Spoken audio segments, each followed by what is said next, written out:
देश में विचारधारा की लड़ाई चल रही है। लोगों को लगता है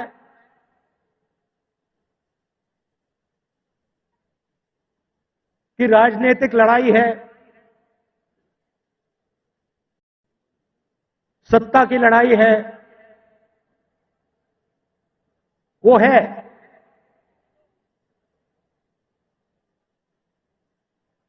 मगर इस लड़ाई की नींव जो है वो विचारधारा की है और दो विचारधाराओं की लड़ाई हो रही है। बहुत सारी पार्टियां हैं,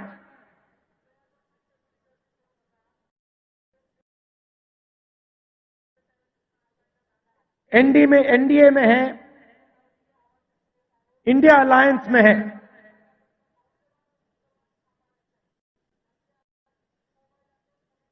मगर लड़ाई दो विचारधाराओं के बीच में है।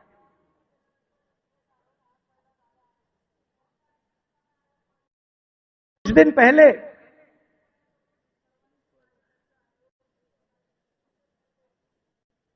एक बीजेपी का एमपी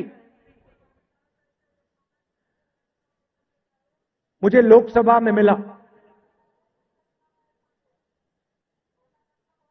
बहुत सारे बीजेपी के एमपी पहले कांग्रेस पार्टी में हुआ करते थे, छुप के मिला मुझसे। मुझे दूर से देखा, छुप के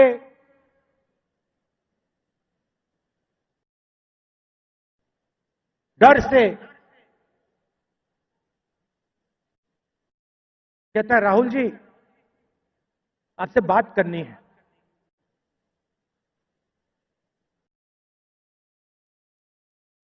मैंने कहा, भाई क्या बात करनी है? तुम तो बीजेपी में हो।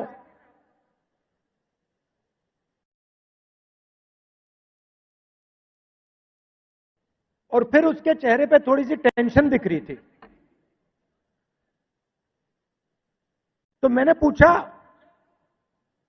सब कुछ ठीक है क्या? मैंने सोचा शायद घर में कोई बीमार हो, कोई दुर्घटना हो गई हो। मैंने पूछा, सब कुछ ठीक है? कहता है, नहीं।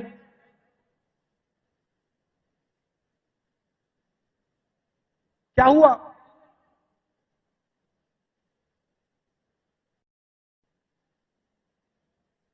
राहुल जी, बीजेपी में रहकर सहा नहीं जाता।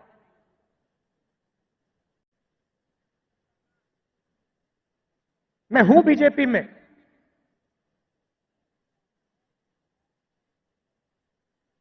मगर दिल मेरा कांग्रेस में है।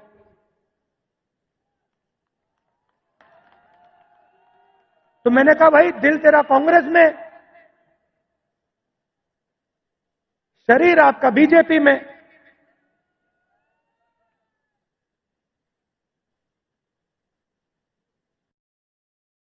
मतलब दिल शरीर को कांग्रेस में लाने से डर रहा है, यही हो सकता है।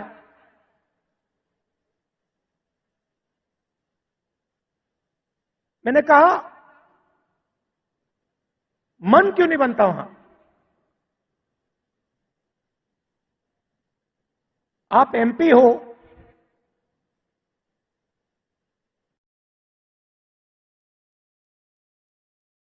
आप मुझे हिंट दे रहे हो, मन क्यों नहीं बनता?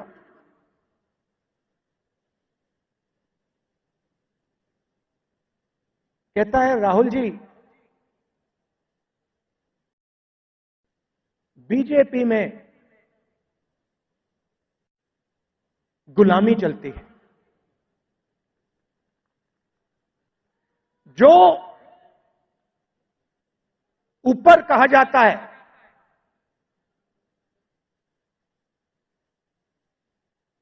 वो बिना सोचे समझे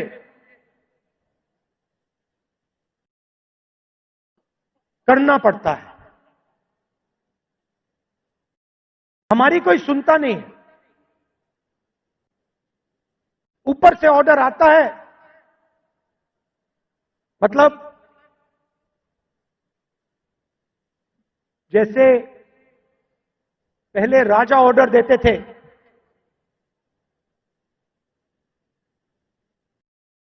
ऊपर से ऑर्डर आता है और उसका पालन करना पड़ता है। अच्छा लगे ना लगे,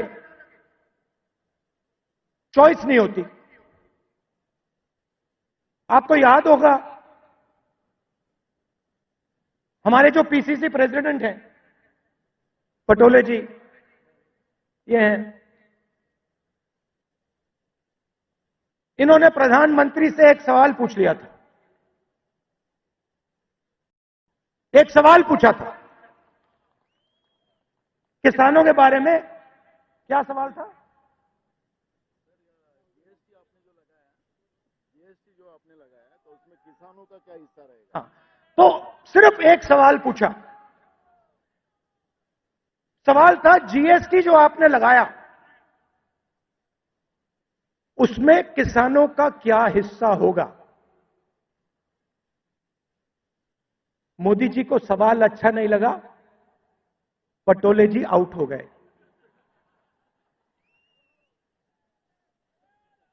तो उनकी विचारधारा राजाओं की विचारधारा है, किसी की सुननी नहीं।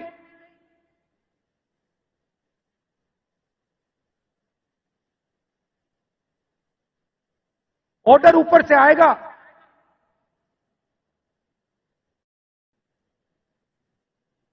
आपको ऑर्डर का पालन करना पड़ेगा।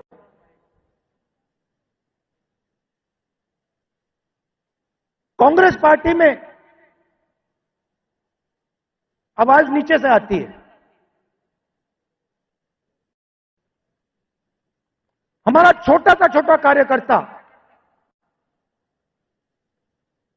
हमारे किसी भी नेता को टोक सकता है।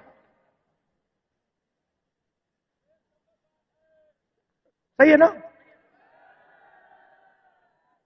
हमारे कार्यकर्ता मेरे सामने आते हैं और मुझे कहते हैं, राहुल जी ये जो आपने किया मुझे अच्छा नहीं लगा। और फिर मैं उनको समझाता हूं कि देखिए मैंने ये इस कारण किया, और मैं उनकी सुनता हूं।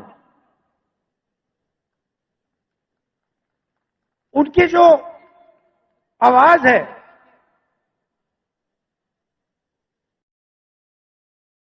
उसका आदर करता हूं, उसका रिस्पेक्ट करता हूं।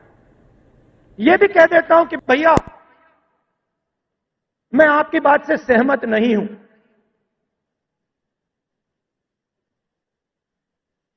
मगर उसकी आवाज सुनता हूं।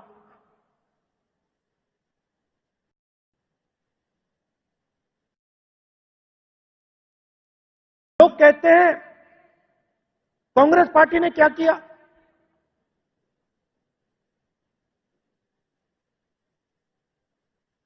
आजादी से पहले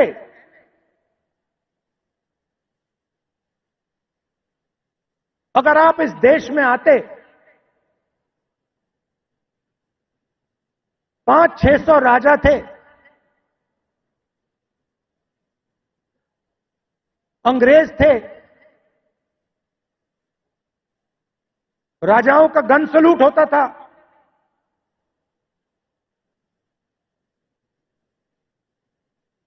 किसी को 19 तोपों का सलूट होता था, किसी को 21 तोपों का सलूट होता था।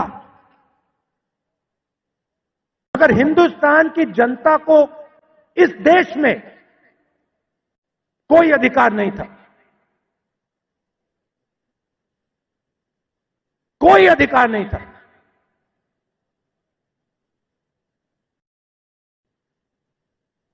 गरीब व्यक्ति की जमीन अगर राजा को अच्छी लगी, 1 सेकंड में उसको ले जा सकता था। ये सारे के सारे अधिकार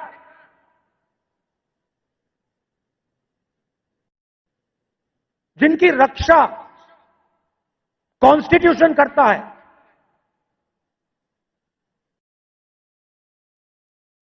जो अंबेडकर जी ने, गांधी जी ने, नेहरू जी ने खून पसीना देके बनाया, ये कांग्रेस पार्टी ने दिया है। और आरएसएस के लोग, बीजेपी के लोग इसके खिलाफ थे।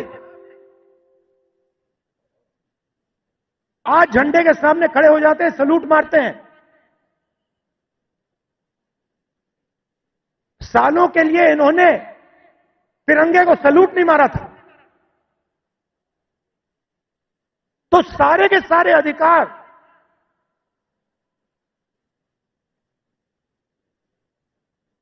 कॉन्स्टिट्यूशन से मिलते हैं।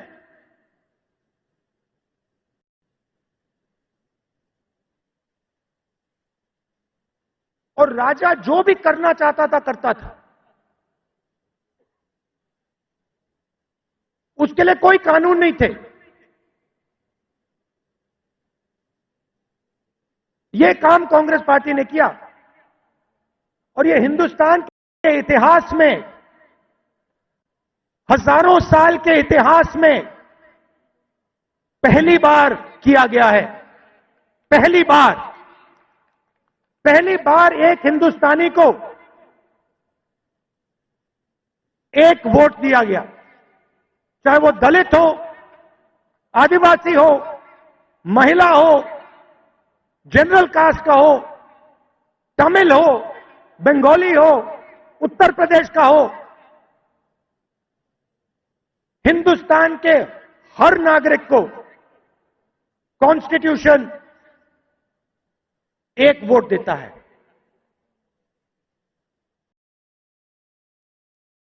यह कांग्रेस पार्टी ने किया। गांधी जी जेल गए, नेहरू जी जेल गए, अंबेडकर जी ने सालों संघर्ष किया।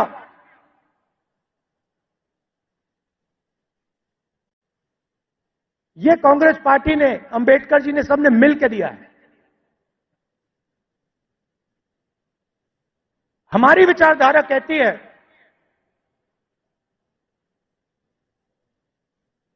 कि देश की लगाम हिंदुस्तान की जनता के हाथ में होनी चाहिए और देश को, जैसे पहले राजा चलाते थे,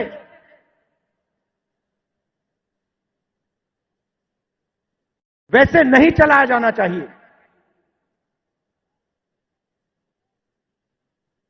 हम जनशक्ति की बात करते हैं, लोक शक्ति की बात करते हैं। आप हमारे सारे के सारे कानून देखिए। आजादी की लड़ाई देश की जनता ने लड़ी थी, राजा महाराजाओं ने नहीं लड़ी थी। उनकी पार्टनरशिप थी अंग्रेजों के साथ। लोग भूल जाते हैं। लोग सोचते हैं कि आजादी की लड़ाई सिर्फ अंग्रेजों के खिलाफ थी। नहीं, अंग्रेजों की लड़ाई अंग्रेजों के खिलाफ थी और राजा महाराजाओं के भी खिलाफ थी। यह सच्चाई है। पार्टनरशिप थी। राजाओं महाराजाओं की, अंग्रेजों की पार्टनरशिप थी। उसके खिलाफ कांग्रेस पार्टी लड़ी थी। किसके लिए लड़ी थी? गरीब जनता के लिए लड़ी थी। अगर आप यहां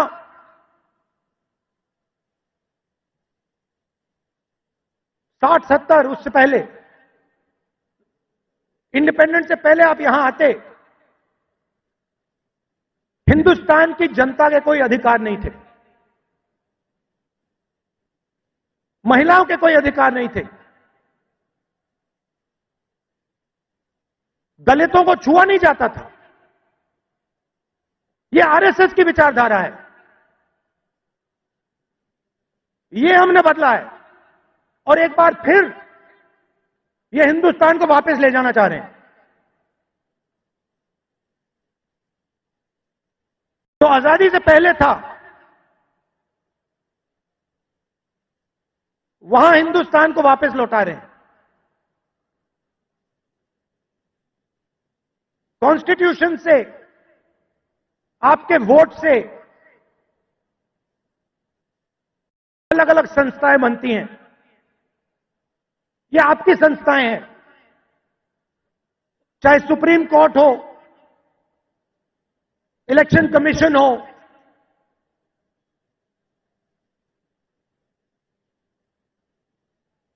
ये आपकी संस्थाएं हैं। सारे के सारे इंस्टीट्यूशंस पर ये कब्जा कर रहे हैं। आप हिंदुस्तान की सारी यूनिवर्सिटी देख लीजिए, सारे के सारे वाइस चांसलर आज एक संगठन के हैं। उनको आता होता कुछ है नहीं, कुछ नहीं आता उनको। हिंदुस्तान के वाइस चांसलर आज मेरिट पे नहीं बनते हैं। हिंदुस्तान के वाइस चांसलर आज अगर एक संगठन में हैं तब बन सकते हैं। तो सारे के सारे जो इंस्टीट्यूशंस हैं जिससे आपकी आवाज की रक्षा होती है, जिससे आप देश को चलाते हो, इन सब का ये कब्जा कर रहे हैं। मीडिया को देख लीजिए, कहा जाता था कि मीडिया लोकतंत्र के रखवाले हैं। मैं आपसे पूछता हूं, क्या आपको लगता है कि आज हिंदुस्तान का मीडिया लोकतंत्र की रक्षा कर रहा है? सुन लीजिए,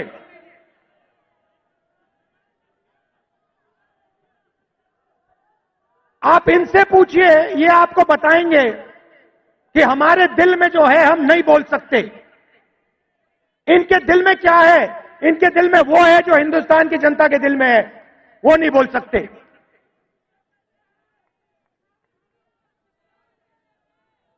तो सारी की सारी संस्थाएं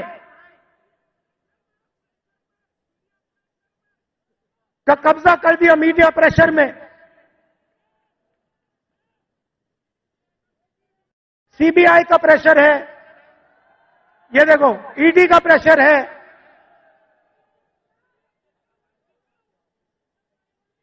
तो लड़ाई इस बात की है, हम देश की जनता को देश की शक्ति देना चाहते हैं। देश की जनता को देश की शक्ति हम पकड़ाना चाहते हैं। लोग कहते हैं कि कांग्रेस पार्टी ने सफेद क्रांति की। हमने सफेद क्रांति में मदद की, मगर सफेद क्रांति को आनंद के महिलाओं ने शुरू की। सफेद क्रांति हिंदुस्तान की नारी शक्ति ने की। हरी क्रांति देश के किसानों ने की। किसानों की शक्ति ने हरी क्रांति की।